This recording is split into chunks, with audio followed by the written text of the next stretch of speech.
So proteins, what are they and why should we care about them?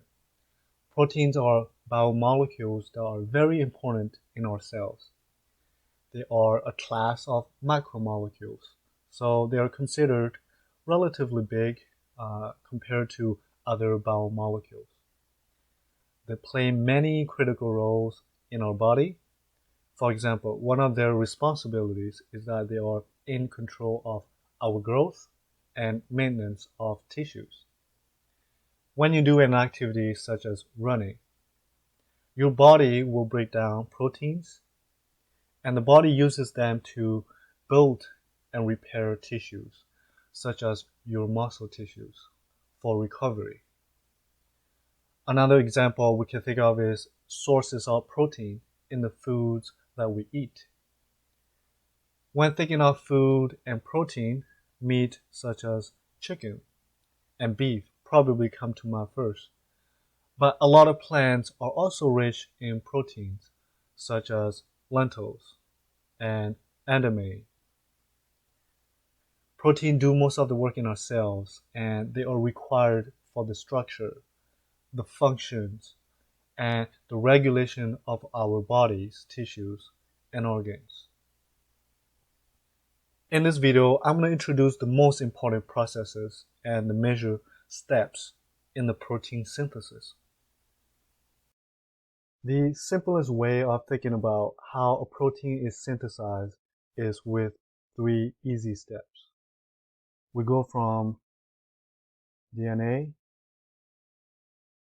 to RNA to protein.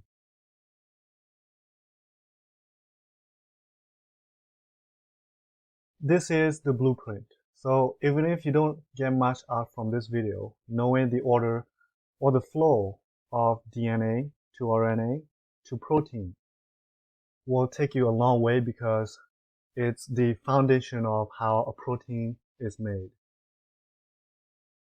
Now, how will we approach this?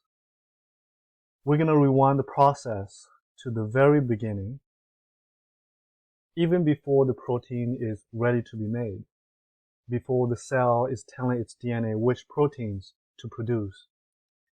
So before we jump into the nitty-gritty of the processes of protein synthesis, there are a few concepts or terms that we really need to understand to lay the foundation. Firstly, the genetic code.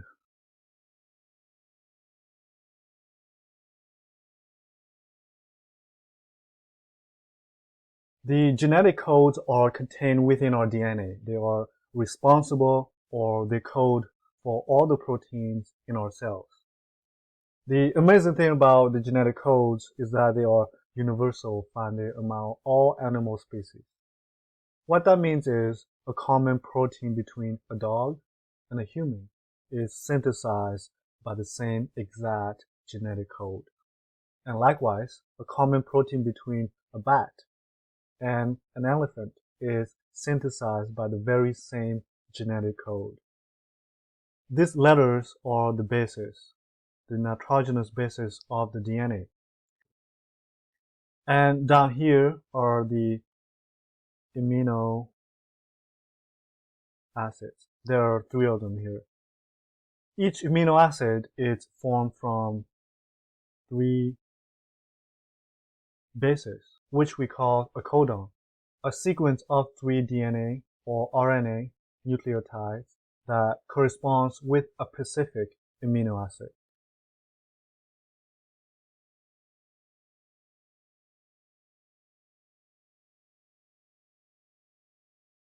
Secondly, the amino acid. To put it into the simplest term, amino acids are the building blocks of proteins. When we get a multiple of amino acids coming together and forming a chain or a sequence, we call them a polypeptide chain. Peptide chain. Or a protein. because a protein is made out of one or more polypeptide chains. The third term that I think is also important to lay the foundation is gene. A gene is a functional section or a small connected portion of DNA. And that particular section codes for a particular protein and has a specific function. For example, this section here could be a gene. Within these genes, there are these letters that are the genetic information. And these informations are used to create these amino acids to make a protein. Another term, and the last term that is also important, is genome. A genome refers to the collection of all the genes in a given species. And the genome will differ from individual to individual within a species. Basically, in an individual, every single cell of their body contains their whole genome, irregardless of whether it's their skin cell or muscle cell, because every single gene that you have will turn on or off, depending on what kind of cell it is. And therefore, your whole genome is inside each single cell of your body. Now that we've got those terms out of the way, let's dive into how exactly a protein is created. Looking at the first step here, we understand that our DNA is double-stranded. Our DNA consists of two strands, and contained within our DNA are the genetic codes, which we understand are required to make a protein. Therefore, the genetic codes must be transmitted to another molecule. A common molecule that's going to carry the genetic code is the messenger RNA. So this process of going from DNA to RNA is known as transcription. The process in which an RNA, this RNA, is synthesized using the information contained in the DNA, this DNA. And this process occurs inside the nucleus of the cell. Once the RNA is synthesized, the RNA is going to be translated into amino acids. This process is called translation.